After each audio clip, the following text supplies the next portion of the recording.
Okay. चला question काय आहे. The speed of stream is 12 kilometre per hour. म्हणजे आपल्याला स्ट्रीमचं स्पीड दिलेलं आहे.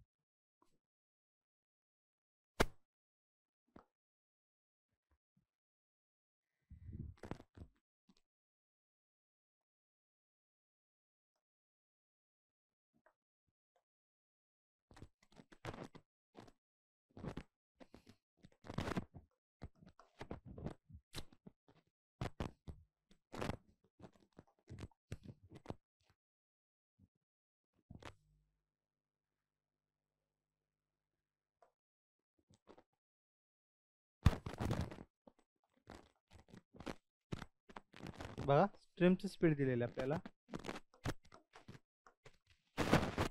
किती 12 किलोमीटर पर आवर आणि बोटीचं स्पीड दिलेलं आहे आपल्याला किती 20 किलोमीटर पर आवर. ओके. मग आता डाऊनस्ट्रीमचं स्पीड काय होईल. Downstream is equal to 12 plus 20 12 plus 20 is equal to 32. अपस्ट्रीमचं काय होईल.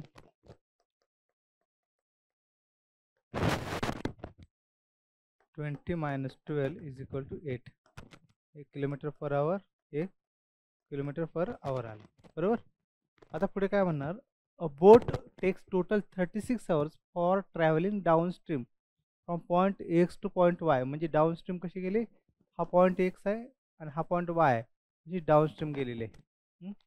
And coming back two point Z which is Midway of the point x. आता काय झाले परत माघारी आली ह्या पॉईंटपर्यंत आली म्हणजे हा पॉईंट झेड.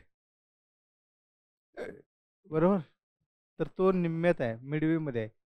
तर what is the distance between x and Y. तर आपल्याला एक्स आणि वाय याच्यातले डिस्टन्स काढायचे. हे डिस्टन्स काढायचे किती आहे ते. टोटल टाइम किती दिले आपल्याला 36 आवर्स.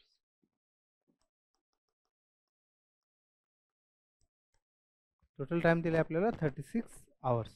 तर आता आपण काय म्हणणार. टोटल 36 आहे ना. तर तो कशाचा टाइम आहे 36. बरोबर. डिस्टन्स किती आहे टोटल हे आपण एक्स आणि वाय एक्स मानू डिवायडेड बाय किंवा डिस्टन्स 2x मानू म्हणजे पुढचं एक्स होईल सोपं जाईल. डाऊनस्ट्रीमचं स्पीड किती आहे 32 प्लस एक्स कारण हे निम्म्यात आहे ना रिटर्न येताना आणि अपस्ट्रीमचं स्पीड आहे डिवायडेड बाय 8. तर तर मी काय म्हणेन की 4 ने तर मल्टिप्लाय करा फक्त म्हणजे 6x divided by 32 is equal to 36. x is equal to 36 into 32 divided by 6. 6 6 36. X is equal 6 2 1202 4 1 6 3 18 1 19 192 आलं.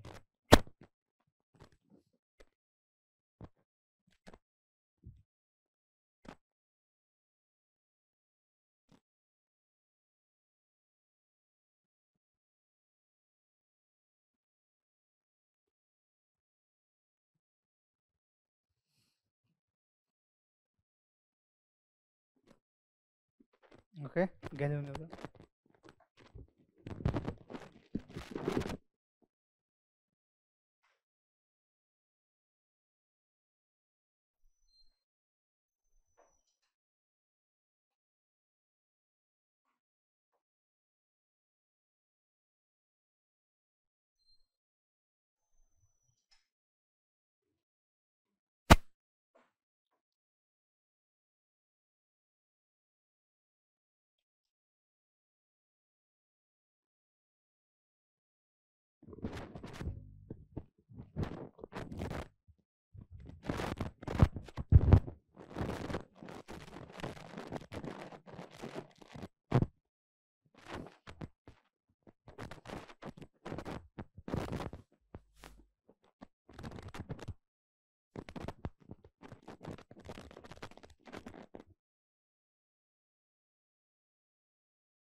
सोळा 32 43 36 मिली 6 चला नेक्स्ट बघा काय दिले आपल्याला in downstream two steamers A and B start simultaneously from point P, but steamer B reaches point Q 2 hours before the steamer A reaches the same point. If the distance between point P and Q is 120 km and speed of steamer B in upstream is 3 km per hour more than that of speed of steamer B in upstream याच्यात problem आहे बघा time taken by boatman to travel x plus 40 km downstream and x minus 40 km upstream is 20 hours. Downstream speed is 50% more than the upstream speed. If boatman can travel x plus 40 km in 12 hours in still water, then find the value of x. तर आपल्याला x ची value काढायची. तर ते काय म्हणतात की downstream boatman किती x plus 40 kilometre x plus 40 divided by downstream plus x minus 40 divided by upstream is equal to किती आहे 20 आवर्स बरोबर. आता ते काय त्यांनी रिलेशन काय दिलेलं आहे downstream speed is 50% more than the upstream. म्हणजे जर आपण अपस्ट्रीमचं असं म्हणलं अपस्ट्रीमसाठी ए मानू डाउनस्ट्रीमसाठी बी मानू बी मानू तर डाउनस्ट्रीमचं स्पीड जे आहे ते 50% किती मोर आहे म्हणजे 50% मोर म्हणजे किती येईल 1.5 ऑफ ए आलं 1.5 ऑफ ए आलं. Okay, if the boatman can travel x plus 40 km in 12 hours in still water, then find the value of x. If boatman can travel still water मध्ये म्हणजे हे स्पीड ऑफ बोट दिले ना आपल्याला speed of boat is equal to x plus 40 divided by 12 आलं equation पहिलं equation दुसरं. डाउनस्ट्रीमचं काय x प्लस 40 डिवायडेड बाय 1.5 येईल plus x minus 40 divided by A is equal to 20.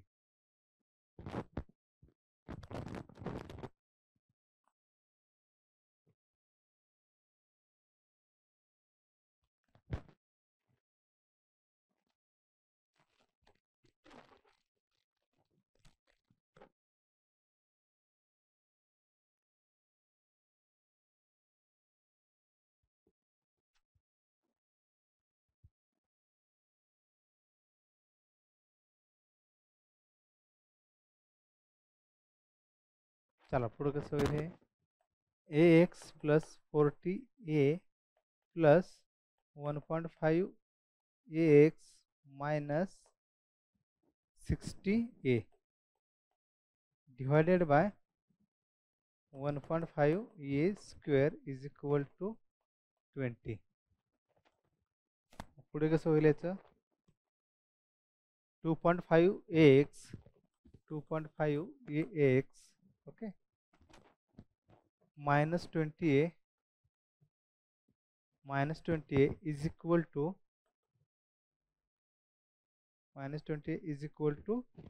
30a square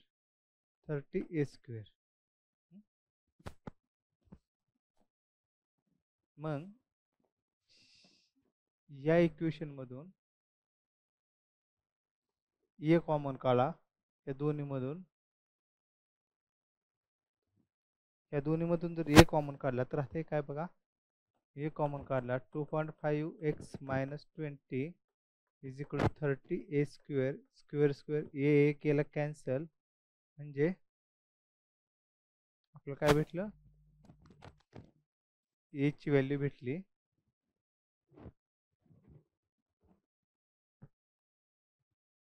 2.5x minus 20 is equal to 30. A is equal to 2.5x minus 20 divided by 30. तर हे काय आपलं upstream, म्हणजे upstream एवढं भेटलं आपल्याला.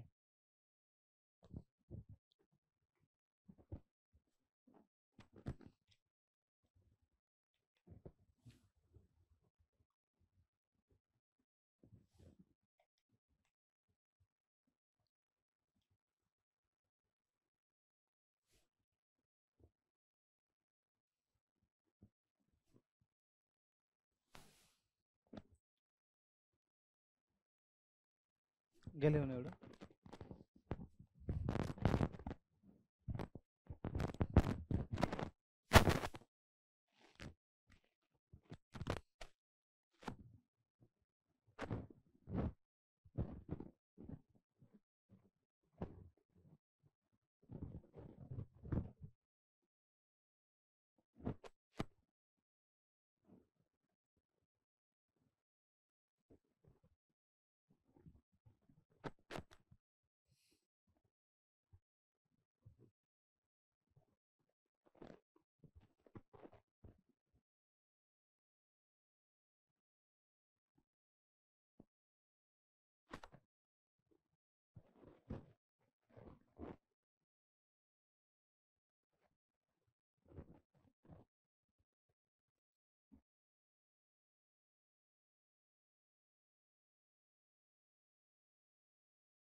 ओके, आता ही ए ची व्हॅल्यू आलेली आहे, ती आपल्याला कशामध्ये टाकायची.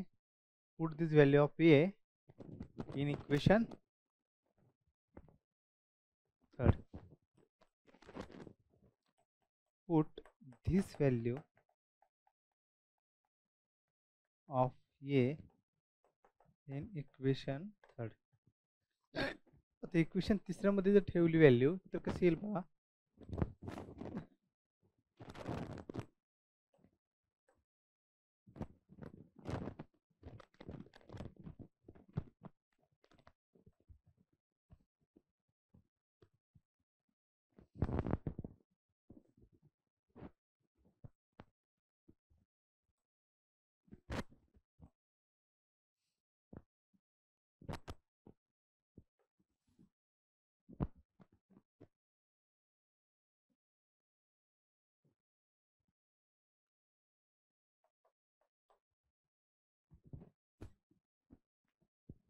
x plus 40 divided by 1.5 into 2.5x into 2.5x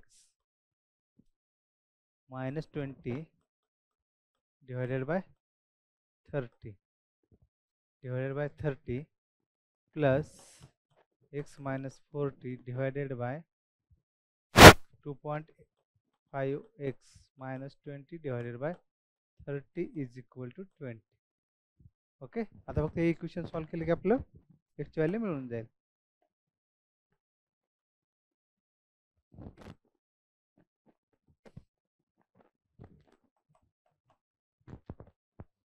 तर हे 30 upon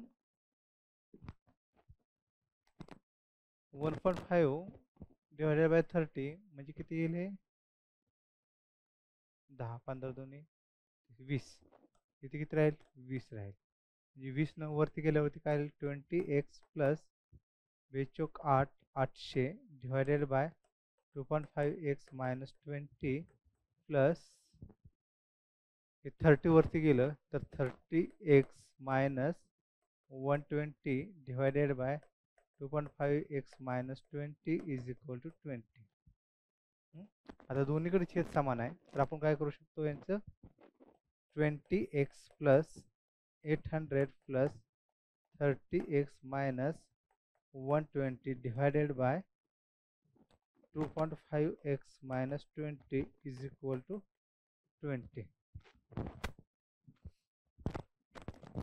20x plus 30x is हे काय झालं 50x. ओके. आणि 800 मधून 120 गेले 800 मधून 120 गेल्यानंतर किती राहिले 680. 50x minus 680 divided by 2.5x minus 20 is equal to 20. तर 50x minus 680 is equal to 20 25 50 म्हणजे हे किती होईल 50x मायनस 400. 50x minus 400. तर दोन्हीकडे x ची व्हॅल्यू सारखीच आली. तर याचं उत्तर येईल cannot be determined. Can not be determined. कारण की हे एक्स एक्स कॅन्सल झालं एक्स राहणारच नाही म्हणजे आपला आन्सर येईल final cannot be determined.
Question काय दिलाय? The ratio of speed of boat in still water to the speed of stream is 7:3. Aman goes up 40 km upstream in 2 hours. How much time will he take to go 70 km downstream and come back same distance upstream? Okay, तर आपल्याला बोटीचं आणि स्ट्रीमचं स्पीडचा ratio दिलेला आहे. बोट divided by stream 7:3. तर अपस्ट्रीमचं काय होईल मग? 4. अपस्ट्रीमचं 4 होईल. डाऊनस्ट्रीमचं किती येईल? 10. तर Aman goes 40 kilometre upstream in 2 hours. म्हणजे हे 40 किलोमीटर आहे ते किती 2 आवर्समध्ये कव्हर करतोय. कसं? अपस्ट्रीमसाठी. How much time he will take to go 70 kilometre downstream and come back the same distance upstream. Okay, मग आपण पहिल्यांदा काय काढू? Speed of upstream is equal to speed of upstream 40 divided by 2. 40 divided by 2 is equal to 20 kilometre per hour. Okay, तर आता चारासाठी जर 20 असेल तर 10 साठी किती? 4 साठी 20 असेल तर 10 साठी किती? x is equal to 20 into 10 divided by 4. 4 पंची 20, 5 10 50 किलोमीटर पर आवर. ओके, म्हणजे डाऊनस्ट्रीमचं स्पीड किती आलं आपलं? अपस्ट्रीमचं 20 आलं. Upstream 20 kilometre per hour. Downstream किती आलं? अपस्ट्रीम 20 आलं तर डाऊनस्ट्रीम किती आलं? 50 kilometre per hour. 50 kilometre per hour. Okay, ते काय म्हणतात? How much time he will take to go 70 kilometre downstream and come back the same distance upstream. म्हणजे टाइम कसा करणार आपण? 70 किलोमीटर डाऊनस्ट्रीम, मग डाऊनस्ट्रीमचं स्पीड किती आहे? 50 प्लस अपस्ट्रीमचं स्पीड किती आहे? डिस्टन्स 70च आहे, त्याचं स्पीड आहे 20. तर आपण याचं कसं करू शकतो? 100 म्हणजे 70 into 2 plus 70 into 5 divided by 100. 70 दोन्ही 7 दोन्ही 14, किती झालं हे? 140 प्लस 7 5 35, हे झालं 350 डिवायडेड बाय 100. तर याचं किती येते? 0, 5 आणि 4 9, 3 आणि 4 भागिले 100. तर 4 आवर्स 4.9 आलं, म्हणजे 4.9 बाय 4.9 आहे ना. तर याचं 9 म्हणले होते किती? जर एकासाठी 60 तर 0.9 साठी किती? x is equal to 54 minute, म्हणजे 4 तास 54 मिनिट एवढा आपला आन्सर.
नेक्स्ट काय दिले, J rows a boat 216 kilometer upstream and rows the same distance downstream in total of 30 hours without any break.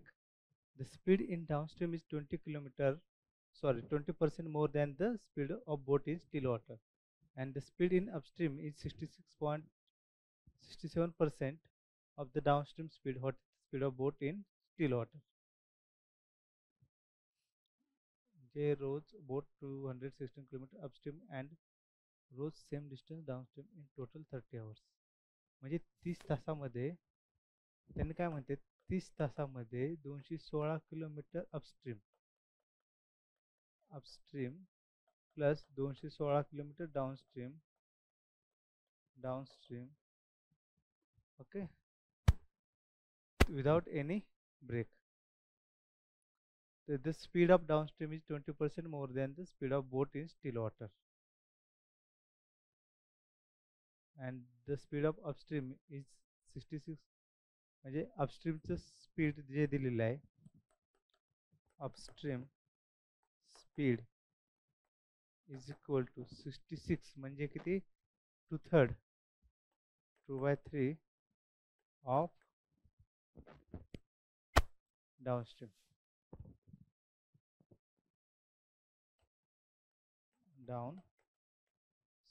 बरोबर. What is the speed of boat in still water? दुसरं काय दिलेलं, speed of downstream is 20% more than the speed of boat in still water. The speed of downstream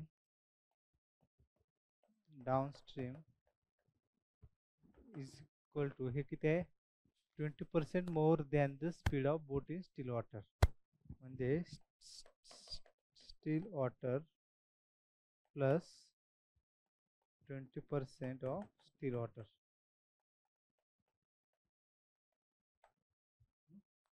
मग आता काय करू, हे equation वरून हे जे दिलेले रिलेशन आहेत ते इक्वेशन फर्स्टमध्ये टाकून देऊ. म्हणजे आपलं काय होईल, 30 इज इक्वल टू 216 भागिले अपस्ट्रीमचं किती हे दिलेलं आहे, अपस्ट्रीमचं अपस्ट्रीमच राहील, 2/3 of downstream 2/3 of downstream plus 216 divided by downstream. Okay, तर याचं कसं होईल, 30 इज इक्वल टू 216 गुणिले 3 भागिले 2d प्लस 216 भागिले d. तर याचं 30 इज इक्वल टू 216 गुणिले 3 प्लस 216 गुणिले 2 भागिले 2d.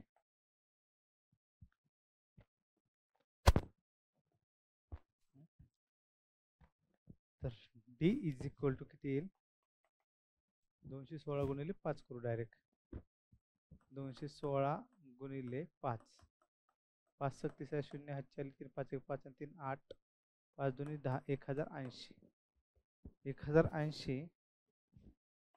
1080 भागिले 30 गुणिले 2, 0 0 गेला कॅन्सल, 3 त्रिक 9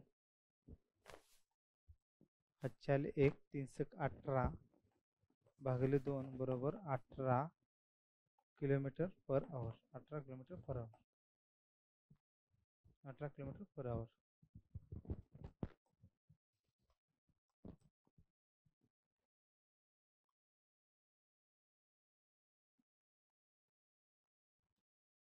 तर हे आपण काढलेलं काय आहे, डाऊनस्ट्रीमचं स्पीड आहे. आपल्याला काढायचे काय आहे, speed of boat in still water.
चला डाऊनस्ट्रीमची स्पीड किती आली आपले 18 km/h.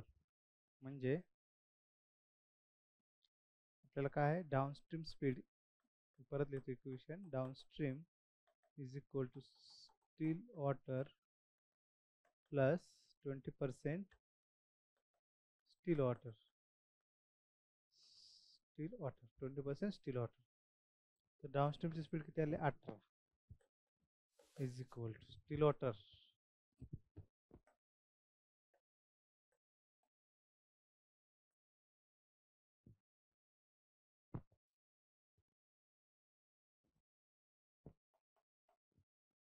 इज इक्वल टू, याच्यातून स्टील वॉटर कॉमन काढलं तर हे काय होईल 1.2 into still water speed. Still वॉटरचं स्पीड किती येते मग, still water is equal to 18 divided by 1.2 म्हणजे 18 गुणिले 10 भागिले 12, 6 दुनी 12, 6 18, 2 10, 3 5 15 म्हणजे 15 km/h. आपलं फायनल आन्सर काय आलं 15 km/h. The speed of boat in still water is 15 km/h. Speed of boat in still water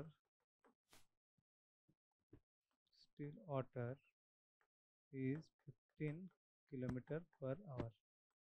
15 km/h.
Question काय दिले आपल्याला, a man sitting in a boat at a point A at one end of river wants to go to the just opposite point B across the river.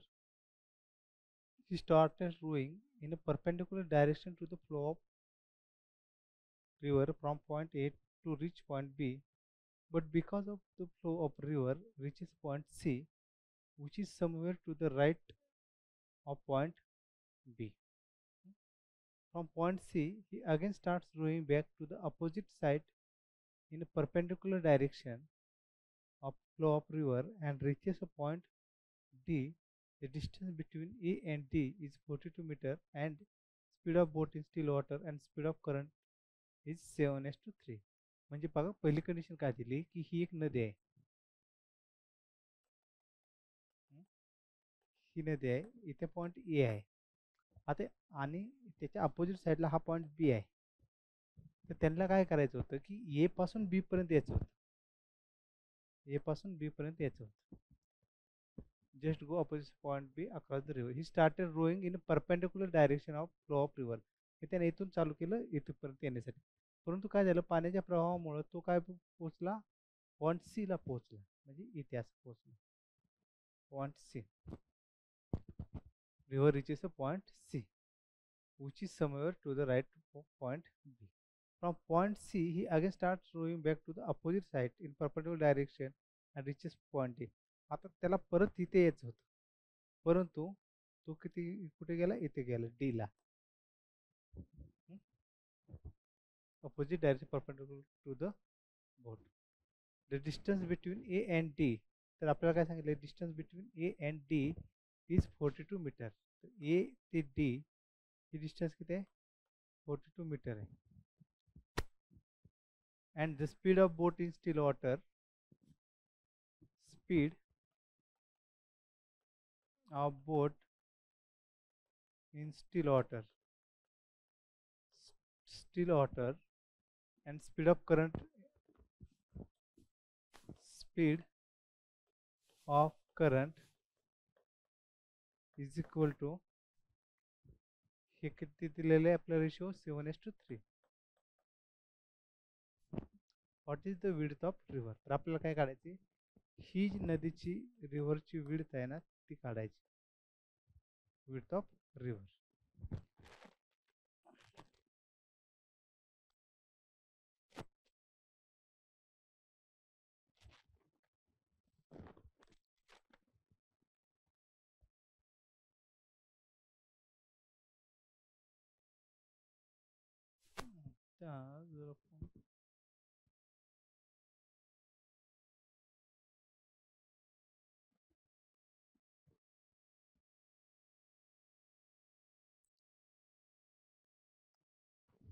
Downstream साठी जर time घेतला ना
आपण काय करू, let V B be the speed of boat in still water. Speed of boat in still water.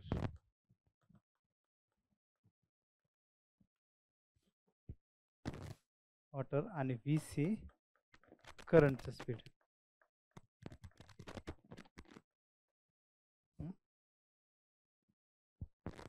तर आपल्याला V P काय म्हणू आपण, 7x आणि व्ही सी काय म्हणू आपण, 3x. आता पहिल्या जर्नीमध्ये हा कसा केला, परपेंडिक्युलर केलेला आहे. त्याचा टाइम काय असणार आहे, T1 is equal to width of river divided by V B is equal W divided by 7K. परंतु करंटमुळे काय झालं, त्याचं तो पॉइंट सी ला पोचलाय ना, म्हणजे बी टू सी डिस्टन्स ते किती असेल, B C is equal to V C into T1, म्हणजे किती झालं, 3x into W divided by 7 W divided by 7x is equal to 3W divided by 7.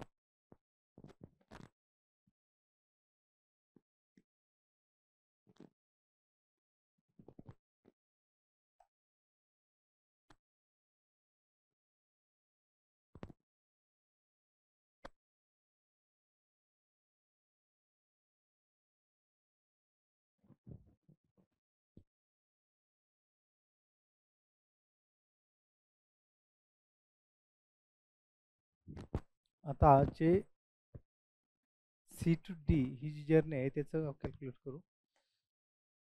C to D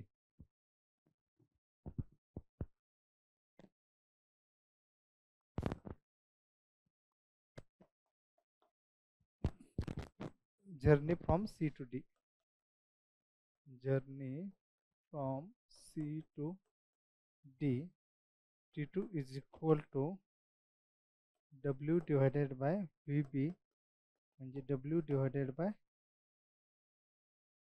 7x. तर downstream मुळे C D हे जे distance येईल तर हे इज इक्वल टू काय येईल, हे V C into T2 3x into W divided by 7x is equal W divided by 7. आता टोटल डिस्टन्स काढायचे आपल्याला.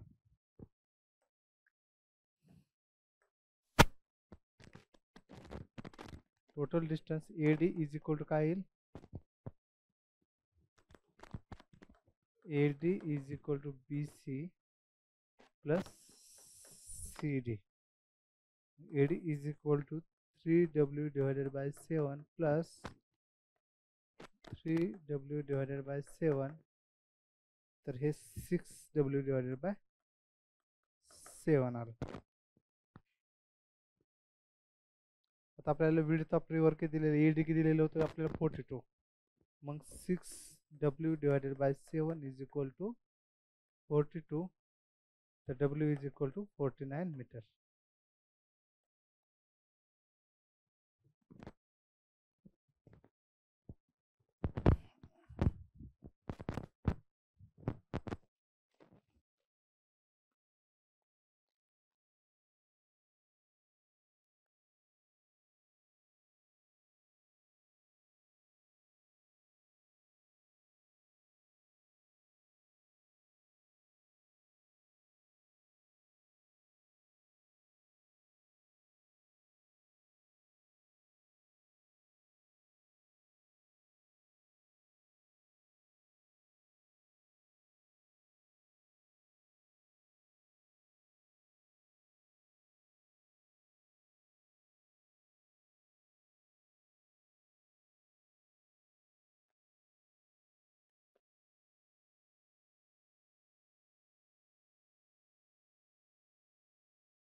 A boat A in still water with a speed of 12 km per hour started from fixed point in a river.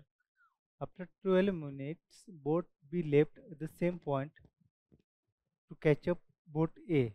Both are moving upstream direction and speed of stream is 2 km per hour. Boat B catches boat A after chasing for 6 km. What is the speed of boat B? तर बघा बोट एचं speed दिलेलं आहे आपल्याला. एचं speed किती दिलं आहे 12 किलोमीटर पर आवर. परत दुसरं काय दिलं आहे स्ट्रीमचं काय दिलेलं आहे तर ते 2 किलोमीटर पर आवर दिलेलं आहे. 2 kilometre per hour. Boat B catches boat A after chasing for 6 kilometre per hour. म्हणजे आता समजा हा पॉईंट एक्स आहे, इथून सुरुवात केली. 12 मिनिटामध्ये ही जी बोट ए आहे तिनं काही डिस्टन्स कव्हर केलेलं आहे. 12 मिनिटामध्ये तिनं काही डिस्टन्स कव्हर केलेलं आहे. आणि त्याच्यानंतर काय झाले 12 मिनिटानंतर ही जी बी आहे ना ती बोट स्टार्ट झालेली आहे. आता ते काय म्हणतात की ह्या बोट बीनं बोट एला 6 किलोमीटरमध्ये म्हणजे हे जे डिस्टन्स आहे 6 किलोमीटरमध्ये ते मीट झालेले आहेत म्हणजे किंवा कॅच केलेलं आहे. What is the speed of boat in B. तर आपल्याला बोटीची स्पीड काढायची. Speed of boat B. बोट बीचं स्पीड किती आहे ते काढायचं. मग पहिल्यांदा काय काढू आपण upstream speed of A is equal to 12 minus 2 is equal to 10 km per hour. 10 km per hour. तर distance covered by boat A in 12 minute पर्यंत काढू. Distance covered by boat A in 12 minutes. 12 minutes तर हे किती आले 10 into 12 divided by 60 साधारण 2 kilometre आले. म्हणजे हे 2 किलोमीटर डिस्टन्स त्यांनी कव्हर केलं. आता त्याच्यानंतर काय झालं हे 2 किलोमीटरवरती आल्यानंतर बोट बी स्टार्ट झाली. परंतु त्या बोट बीनं बोट एला कॅच कधी केलेलं आहे बोट 6 किलोमीटरवरती केलेलं आहे. तर आपण म्हणणार कसं आता रिलेटिव्ह स्पीड काय असेल त्यांचं तर relative speed is equal to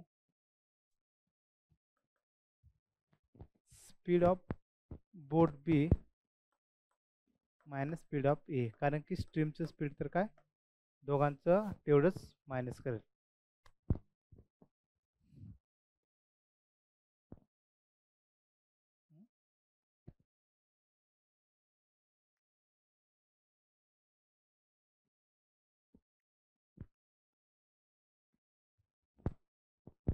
मग टाइम काढून घेऊ आपण. 6 किलोमीटरसाठी काय आहे speed of boat minus speed of A. आपल्याला काय दिलं टाइम नाही दिला ना.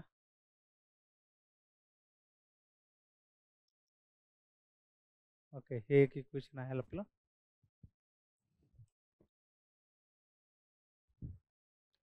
तर आता 6 किलोमीटरसाठी बोट ए ला किती वेळ लागेल ते काढू म्हणजे तेवढाच टाइम असेल ना. तर टाइम रिक्वायर्ड एवढं लिहून घे. मग पुढचं सॉल्व करू आपण.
ओके, चला पहिल्यांदा time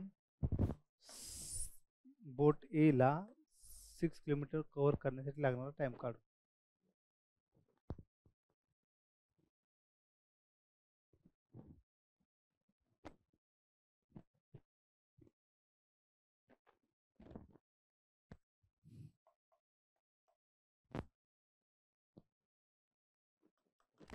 time required for boat A to cover a 6 kilometer distance. To cover 6 kilometer distance. Upstream distance. तर हे किती आलं? अपस्ट्रीमचं किती काढले आपण? 10 किलोमीटर. म्हणजे 6 डिवायडेड बाय 10 0.6 आवर.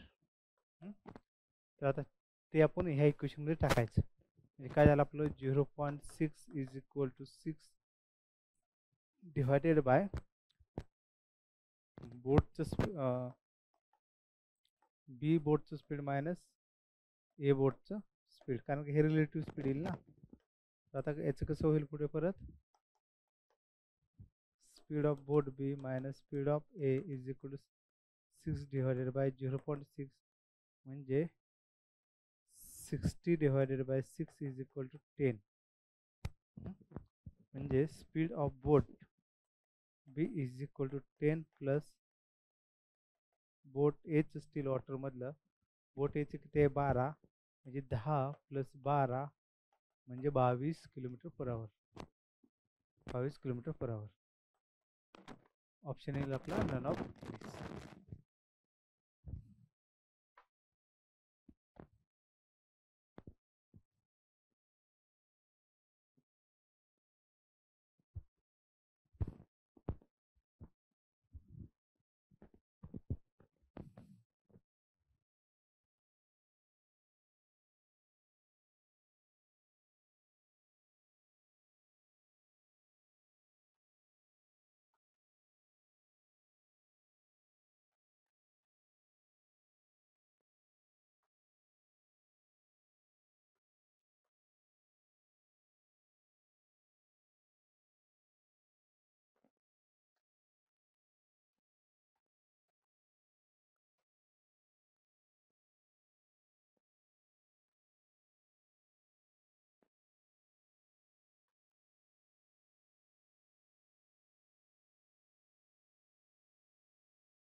क्वेश्चन काय दिला आहे, a boat goes downstream and reaches a fix point in a river in 40 minutes, turns back and again sail upstream to reach starting point. The speed of stream is constant all the time. Is 1 by 5 times of speed of boat. By what percent the speed of boat should be increased in upstream so that it takes same time to reach the starting point as it took in downstream. म्हणजे पहिल्यांदा आपण काय करू की speed of आपल्या स्ट्रीमचं दिलेलं आहे, speed of stream 1/5 of speed of boat, speed of boat, speed of boat, speed of stream divided by speed of boat, speed of stream divided by speed of boat 1/5. Okay, म्हणजे जर बोटीची speed 5 असेल तर स्ट्रीमची किती 1 असेल. आता ते काय म्हणतात की डाऊनस्ट्रीम किती 40 मिनिटामध्ये डिस्टन्स कव्हर केलं आहे. तर मग पहिल्यांदा आपण अपस्ट्रीम आणि डाऊनस्ट्रीम काढून घेऊ. अपस्ट्रीम अपस्ट्रीम किती येईल 4 येईल आणि डाऊनस्ट्रीम किती येईल 6 येईल. The distance covered by boat in 14 minutes downstream. Distance covered by boat. Distance covered by boat downstream in 40 minutes. Okay. तर ते कसं येईल 6 into 40 divided by 60. ओके, 0 0 गेला 6, तर 4 किलोमीटर एवढं डाऊनस्ट्रीम डिस्टन्स कव्हर केलं. आता ते काय म्हणतात आता की हे डाऊनस्ट्रीम डिस्टन्स केले ना, आता हे 4 किलोमीटर परत रिव्हर्स यायचे, तर आपल्याला बोटीचं स्पीड किती वाढवावं लागेल जेणेकरून ती त्याच टाईमला पोहोचेल. तर मग आता आपलं हे काय होईल, फॉर्म्युला कसा लिहावा लागेल, time is equal to 4 divided by speed of boat minus स्ट्रीमचं स्पीड किती आहे आपलं 1. तर आता हे काय करायचं, आपलं speed of boat minus 1 is equal to 4 divided by time किती आहे 40 मिनिटामध्येच आलं पाहिजे. 40 इथं गुणिले 60, 0 0 4, तर 6 आलं. तर speed of boat is equal to 7 आलं. तर आता किती टक्क्यानं वाढावं लागेल, किती टक्क्यानं वाढावं लागेल, तर percentage of increase of speed is equal to 7 minus 5, 7 minus 5 divided by 5 into 100, म्हणजे 2 divided by 5 into 100, 5 दोन्ही 10, 20, म्हणजे 40% वाढावं लागेल. किती 40% वाढावं लागेल.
बघा क्वेश्चन काय दिलं आहे, a boat starts from point, goes upstream to some distance and return back to downstream at its initial position in 4 hours, hmm, such that the time taken for upstream journey was 2 hours more than the downstream journey. What was the total distance traveled if the speed of boat in still water is 4 km per hour?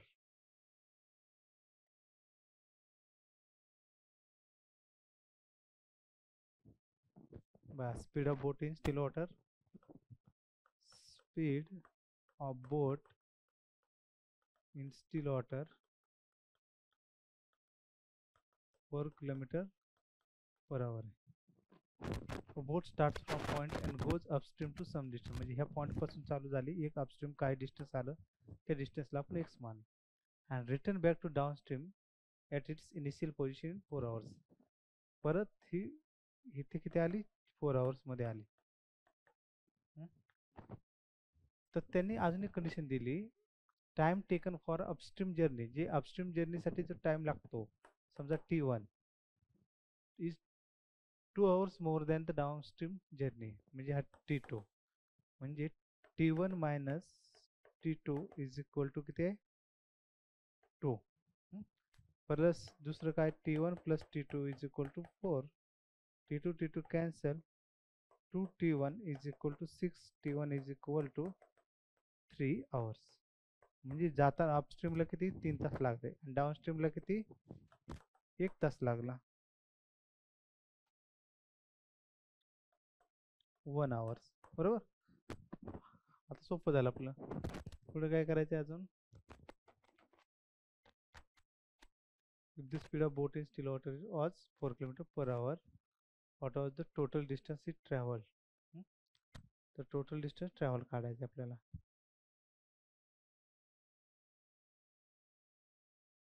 मग total time दिलाय, upstream speed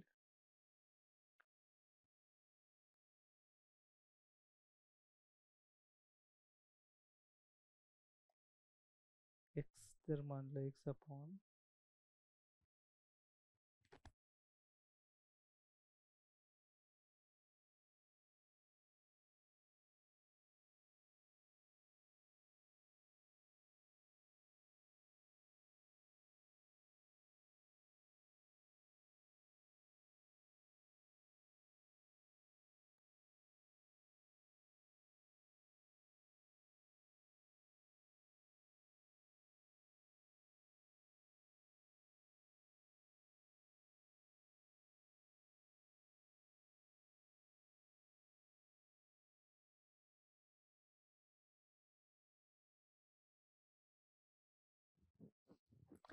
distance किती आहे आपलं, x divided by speed किती आहे आपलं, तर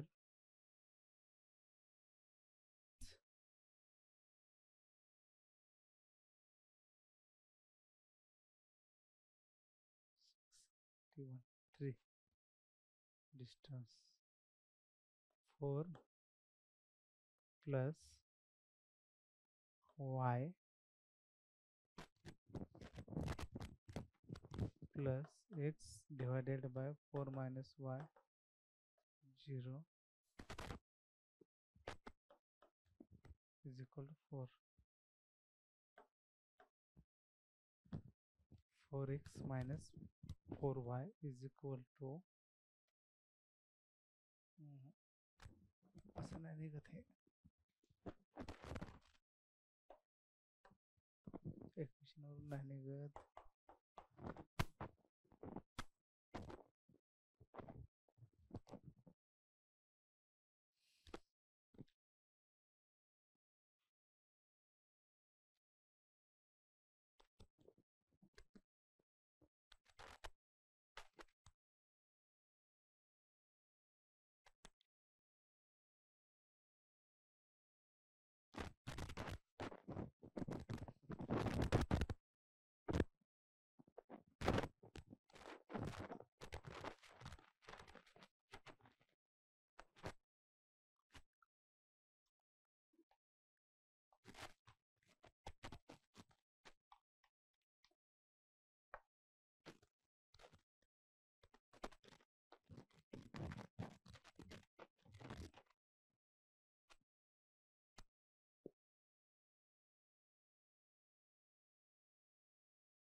total distance traveled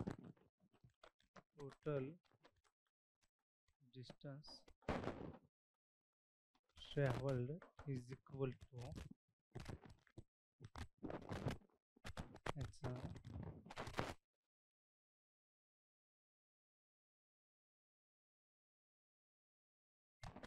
4 into 13 plus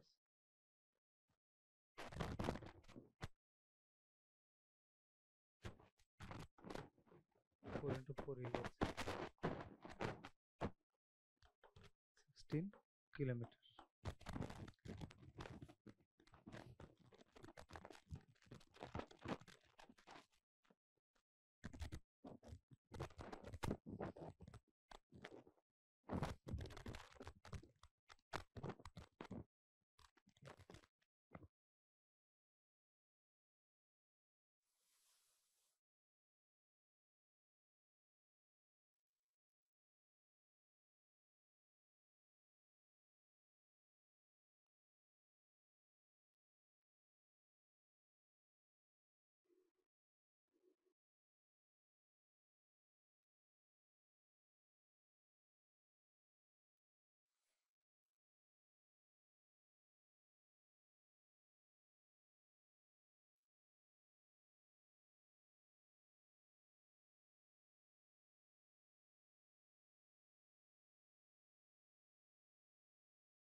Next, काय दिले बघा, a boat goes upstream a distance 24 km while returning to initial position in the river. It decreases its speed such that it took same time downstream that it took upstream. The speed upstream was 3 km per hour. Then what was the difference of boat speed in still water when it was going upstream and downstream? स्ट्रीमची speed दिली आपल्याला 3 km per hour. Stream speed 3 km per hour. Okay.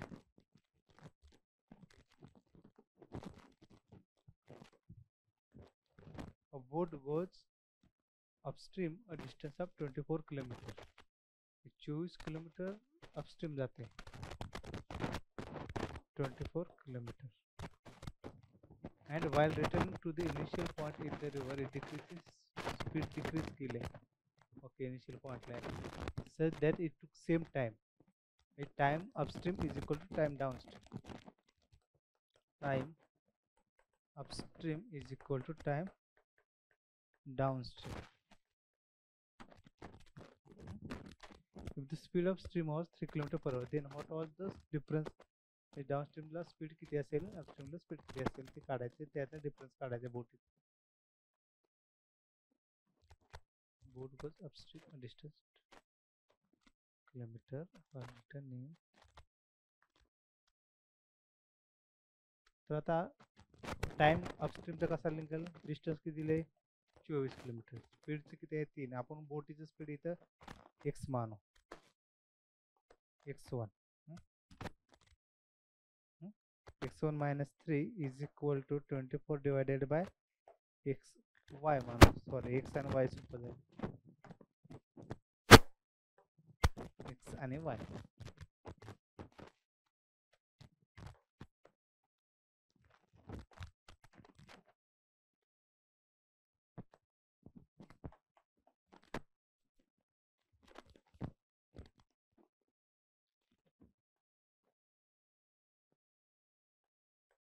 Y plus 3.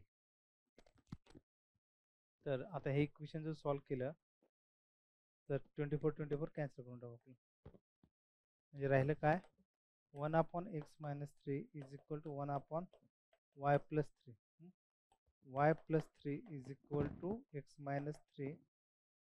तर y+6 is equal to x. y+6 is equal to x.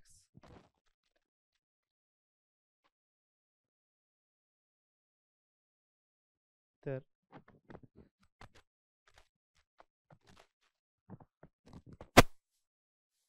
या दोघांतला difference किती येतो 6चा येतो म्हणजे 6 km/h.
man lent rupees 4,500 at a 30% compound interest per annum for 3 years.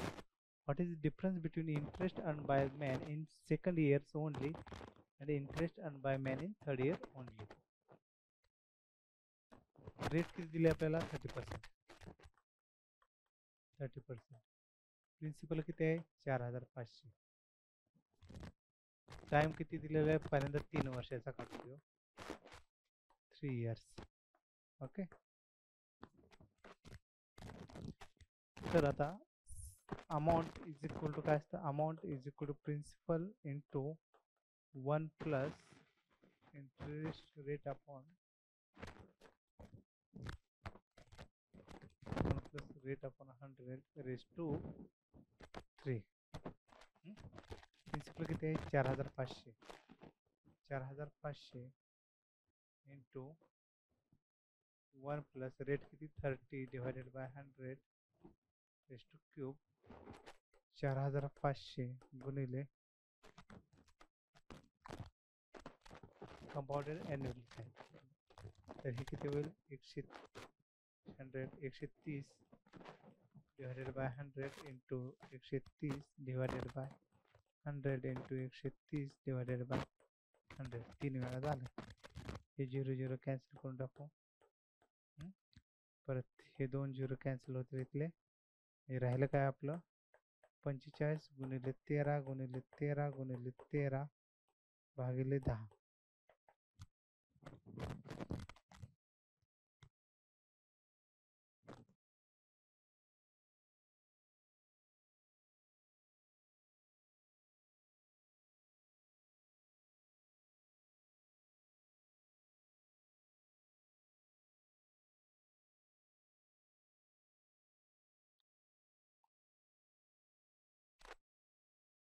9,886.5. 9,886.5 एवढी amount आली 3 वर्षाच्या एंडला. आपल्याला काय काढायचं इंटरेस्टचा डिफरन्स काढायचा. आता अमाऊंट 2 वर्षाच्या एंडला किती असेल ते काढून घेऊ सेकंड इयरसाठी. मग amount is equal to principal into 1 plus R divided by 100 raise to 2. तर याचं कसं होईल 4,500 गुणिले 13 गुणिले 10 13/10 गुणिले 13/10 0 0 गेला कॅन्सल. मग याचे किती येते 45 गुणिले 13 गुणिले 13 ते याला 7,605. 7,605 अमाऊंट. तर ह्या दोघांतला डिफरन्स घ्यायचा आपल्याला. तर 9,886.5 वजा 7,605. ओके. 9,886.5 वजा 7,605 2,281.5 2,281.5 एवढं आन्सर असेल. Difference between the interest earned by man in second year only. Okay, second year only and third year only. तर आपल्याला असं नाही काढावं लागणार.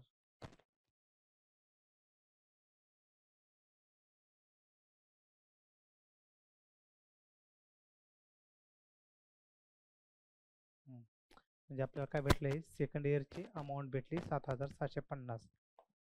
सेकंड इयरची अमाऊंट 7,650.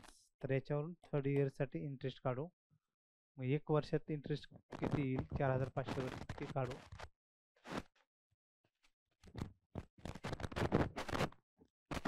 थर्ड इयरला इंटरेस्ट किती येईल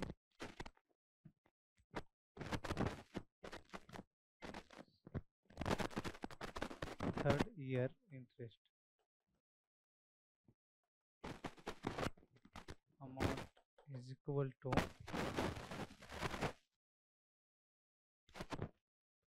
principal into 1 plus r divided by 100 raised to 1.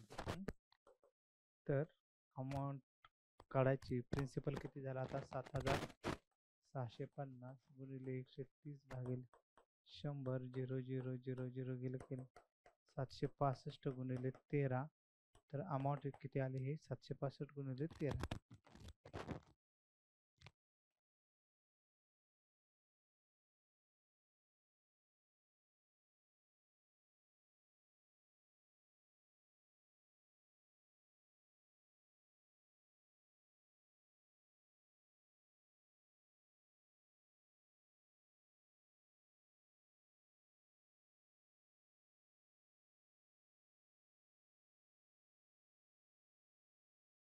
नऊ हजार 945 अमाऊंट किती आली 9945. मग कंपाऊंड इंटरेस्ट किती असेल 9945 वजा 7650. 9945 वजा 7650. 9945 वजा 7650 2295. 2295 हे थर्ड इयरचं इंटरेस्ट येईल. आता पहिल्यांदा 1 इयरचं इंटरेस्ट किती येते काढू 30% रेटनं. तर amount is equal to principal into 1 + r divided by 100/1. तर प्रिन्सिपल किती आहे 4500. 4500 गुणिले 130 भागिले 100 0 0 0 0 450 गुणिले 13 0 53 65 5 40 6 13 52 52 6 58. हे काय झाले आपले अमाऊंट झाले. मग अमाऊंट झाली तर कंपाऊंड इंटरेस्ट अमाऊंट झाली. तर आता दुसऱ्या वर्षी किती असेल हे काय झालं फर्स्ट इयरचं. सेकंड इयरचं किती असेल तर 5850 गुणिले 13/10. ओके 585 गुणिले 13. 585 गुणिले 13 1755. सॉरी 13 आहे ना 585 गुणिले 13 आहे 7605. 7605.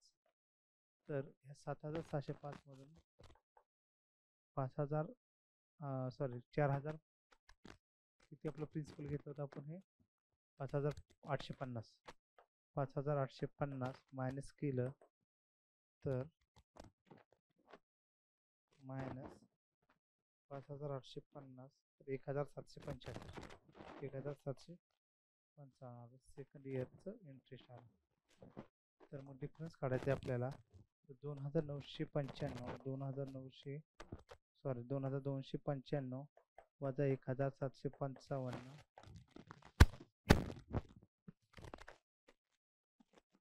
2295 वजा 1755 540 उत्तर आलं आपलं 540.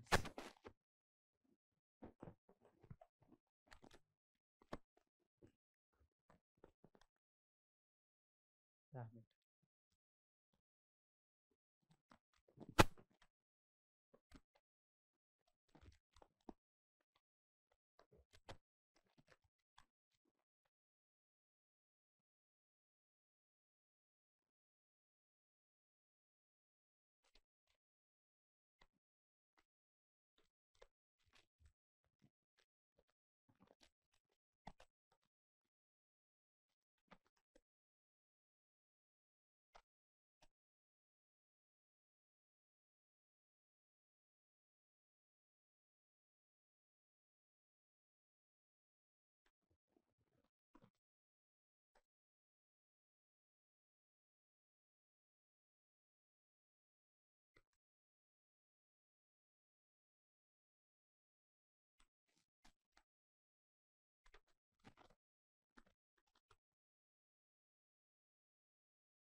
A man saves 20,000 at the beginning of each year and puts the money in a bank that pays 10% interest per year. Interest being compounded annually. What would be total saving of a man at the end of 6 years? म्हणजे interest compounded annually. Man saves 20,000 at the beginning of each year. प्रत्येक वर्षाच्या सुरुवातीला put money in the bank that pays 10% interest per year. तर आपण कसं काढू 20,000 into 20,000 into किती 110 भागिले 100 अकरा 22 2200 सॉरी 22,000 ही काय झाली अमाऊंट झाली पहिल्या वर्षीची. तर याचं 20,000 गुणिले 1110 गुणिले 1110 गुणिले 1110 गुणिले 1110 गुणिले 1110 1 2 3 2 5 गुणिले 6 1110 1 2 1 2 3 4 1 2 3 4 तर 2 into 11 into 11 into 11 11 into 11 into 11 divided by 100